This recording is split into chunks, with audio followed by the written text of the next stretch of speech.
Welcome back to the City Current Show. I'm your host, Jeremy Park. We're always honored to bring you inspiring stories of individuals and organizations making a difference and powering the good. And we're talking all about conservation. We are talking with the Harpeth Conservancy. We're joined by Frederick Gonzalez, Communications and Outreach Manager, and Grace Stranch. She is the COO and Vice President of Conservation and Policy with Harpeth Conservancy. How are you two doing? Great. Excited to talk about rivers. Yeah, happy to be here. Excited to chat. Well, clean water, rivers, very important things to talk about for sure, all tied obviously to conservation. And so let's start with a little bit of history for Harpeth Conservancy. Give us some background. Grace, go ahead and dive in with some context. So Dory and a group of concerned citizens who were really passionate about the Harpeth River got together and formed the Harpeth Conservancy. I've had many names throughout the years, but its purpose throughout all time has been to kind of restore and protect clean water and healthy ecosystems for rivers in Tennessee. But it started with the Harpeth River, and now we do work across Tennessee for all of our state's rivers and do that with science and policy, which are kind of the foundations of our organization. And we still do that work today and have expanded our work significantly from Dory being the only paid staff member to about 7 of us. We're not all full time, but we're hoping to continue to expand so that we can do much more for our rivers across Tennessee. And I think that's a big piece of this is, yes, Harpeth Conservancy, but it's so much larger, like you're talking about, and statewide. And so when you talk about science, policy, conservation, all of this is critically important. And so talk about why protecting our water is so important. I think when you look at everything on the science level, but on the economic development side, water is kind of like gold when you talk about being able to protect and equip communities, and especially when it comes to economic development, but also to just our drinking water. So talk about why this effort is so important. Couple things to hit on there. Over 60% of Tennessee residents rely on waterways for their drinking water. So when these waterways get polluted, that directly affects the water that we drink, the water that goes to irrigate the crops that we eat, and 50% of the waterways that are assessed by the state in Tennessee don't meet the water quality standards. So we've obviously got a big problem there. And this comes from a number of things, but some things include, agricultural runoff, sewer plant runoff, pet and animal waste, commercial industrial waste, and a lot of other things like that, poor yard and garden practices. And there's a lot of things that people just don't know that they can make some small changes, and it helps a lot, especially for these ecosystems that have lots of biodiversity and lots of species that are particularly sensitive to these chemicals and pollutants that enter into the rivers. And to your point, we want to be able to enjoy the nature and protect, obviously, the species and also protect our drinking water.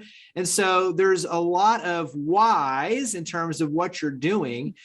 Go ahead and, I'll kind of throw this to either one of you, but talk about some of you mentioned tips. So give us some of your top tips when it comes to ways we can help be a force for good and protect our waterways. What are some of your top tips?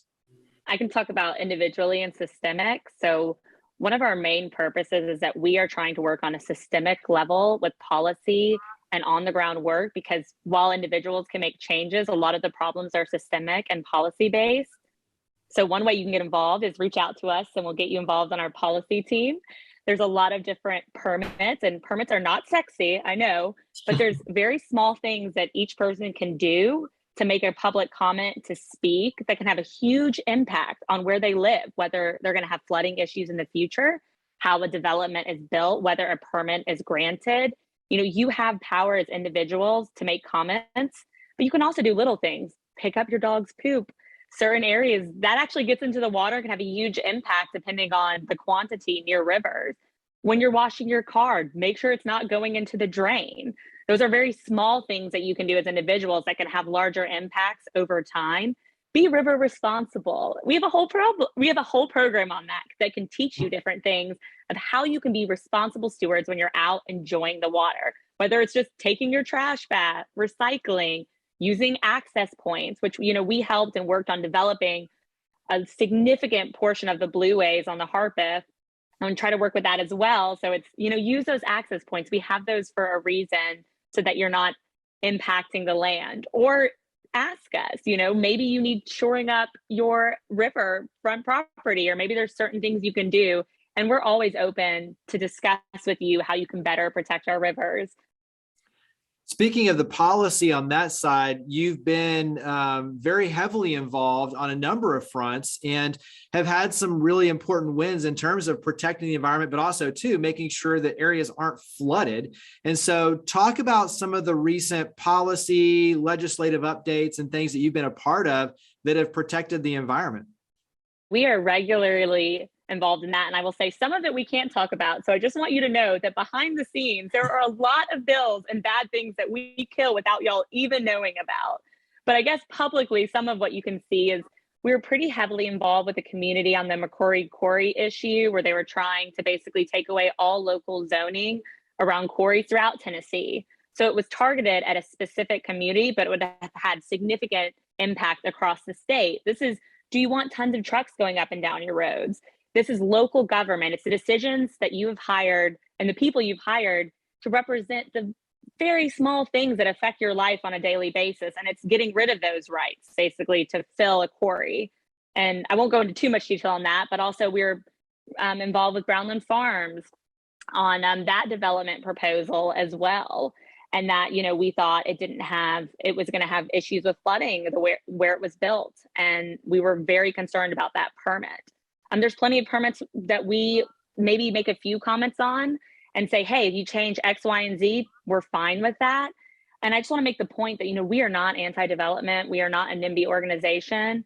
We do believe in protecting rural land, and that is one of our priorities. But we're not just against growth for growth's sake, but we want people and we want our government and corporations and businesses. We want to work with you so that you grow in smart ways that have a conservation focus, so that we don't have people dying in floods, so that we don't have, people trying to drive through neighborhoods. We don't have stormwater issues. We do this because we care about Tennesseans and we care about our rivers. And I do want to say, I know this is off topic, but I think everyone should know this. In Tennessee, we have one of the most biodiverse rivers in the entire world. It's the most biodiverse in all of North America, the Duck River. And we have even the Harpeth has a ton of biodiversity. So this is really unique, and we should be really proud about our rivers. And so people should care about that and say, come see us, come enjoy our rivers and help us protect them. And I think to your point, it's looking at all the sides. So it's not just growth for growth's sake. It's okay, let's be responsible. Let's do this with integrity, but with the future in mind, so that we're not literally ruining ourselves by damaging our drinking water and the very foundation of our lives. And so doing it with responsibility and science and in a smart way, to me, that's how all of this kind of plays in. So you want to be looking at all sides versus just growth for growth's sake, which I think is an important element, is that you are for growth, but doing it in a responsible way so that we all can benefit. Carry that forward into Ecoli and working on some, applications there to know when it's safe to swim. Yeah, so our head science guy, his name's Dr. Ryan Jackwood. He's currently developing what essentially will function as the sort of weather app for E. coli levels in various sections of the Harpeth River, Richland Creek, and Mill Creek. And essentially what we're doing is having what we call citizen scientists take samples at various various points along the river, bringing those samples, and we're looking at them in labs and assessing the level of E. coli. And pretty much how this differentiates from the existing system is it's based on a predictive model that gathers data on a basis of various aspects of the river, including temperature and a lot of other complex science stuff that I can't really speak a ton to because that's not my area. But basically this system that exists now is when you see a do not swim advisory, it's based off of the previous day's measurements. And so it's not as accurate as the system that we're developing. And essentially we just want people to have an easily accessible system that can say, hey, I want to go kayak on the river, or I'm taking my kids out to the river. Is it safe for them to be in there? No, not today. Great, I'm going to pass. Yeah.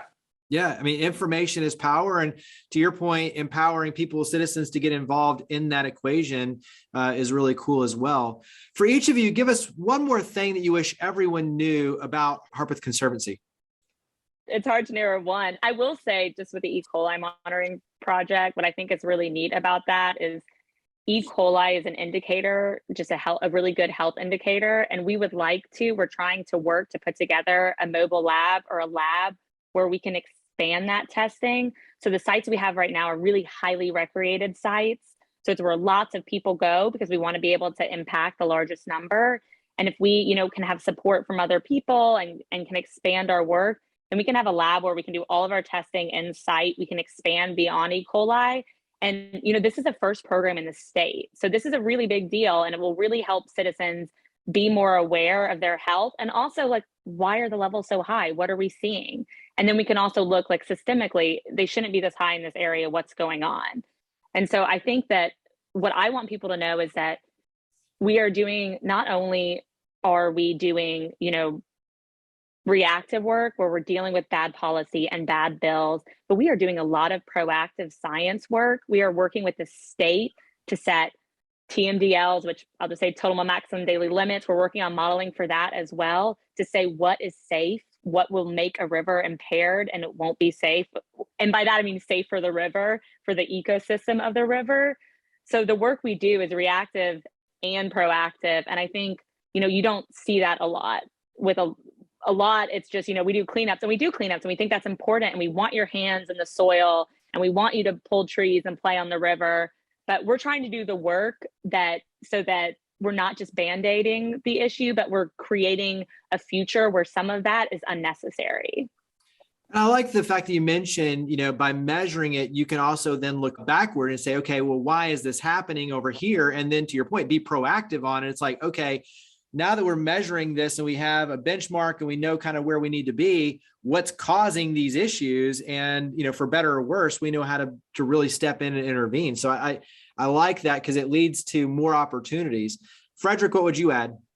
Grace kind of already touched a bit on it, but I think one thing that I hope people will know, and one thing that really drew me to this organization was just the tackling the systemic issues behind why we have to do these things. And so I think it's super important. We can go to a park and we can clean up a park. We can go to a river and we can clean up the river and take all the trash out and remove dams and all of that sort of stuff. But until we get a better understanding of why these things are happening in the first place, what those sources are, and how to help the people or the groups or the businesses or whatever get involved and make them aware of how these things are affecting our ecosystems, we're like Grace said, we're just kind of putting a Band-Aid on it instead of properly changing the way that these things are happening. Yeah. Can I say one more thing quickly? Sure. I also wanted to add that we're a bipartisan organization, and I think that is so important in our divisiveness of society today, is that our board is, we have tons of Republicans and Democrats on our board, and we work with everyone. And I think that is so important in this day and age for people. We bring people together to get to know each other outside of the political sphere. And I think a lot of our work is creating relationships that wouldn't happen otherwise. And we show that, you can work with businesses. We love working with businesses and government and individuals, and that we all can come together and work together for clean rivers. And that should be a unifier. And I just think that's really, really important and something that's very unique about our work. Yeah, I'm glad you added that. Wrap up with how we can help. So how can we get involved? You mentioned, being involved on the policy side and obviously volunteerism. So talk about the different ways we can get involved, including upcoming events. Well, for sure, sign up for our email list. We regularly, and follow us on social media. We regularly post events and volunteer activities and all of that sort of stuff that are very hands-on and easy and free things for people to get involved with. We've got on June 18th, Saturday, we've got 2 sessions, one from 11 a.m. till 1 p.m. and one from 1 p.m. till 3 p.m. It's our annual Family Fun Day. It's down in Franklin. And essentially it's just a way to get families involved, and there's activities for kids, there's activities for adults. It's free. There's a limited number, so go to our website and find the links on our event page and sign up before they're all taken up. But that's coming up, and we've got our big annual fundraiser party that takes place. It's called River Swing. It's also down in Franklin, and that's coming up on September 17th. So keep your eye out on emails, social media, and get more information there. Mention the website. Where do we go to sign up for the newsletter? Where do we go to find all this information? So website, social media, where do we go? On our website, it's just harpethconservancy.org. Our Instagram is at Harpeth River, as is our TikTok account, which has just launched recently. We're working on developing that a little bit more. And then Facebook is Harpeth Conservancy, and our Twitter is at the Harpeth River. Well, Frederick, Grace, thank you for all you and your amazing team do. Thank you for coming on the show. Thank you for having us. We appreciate you.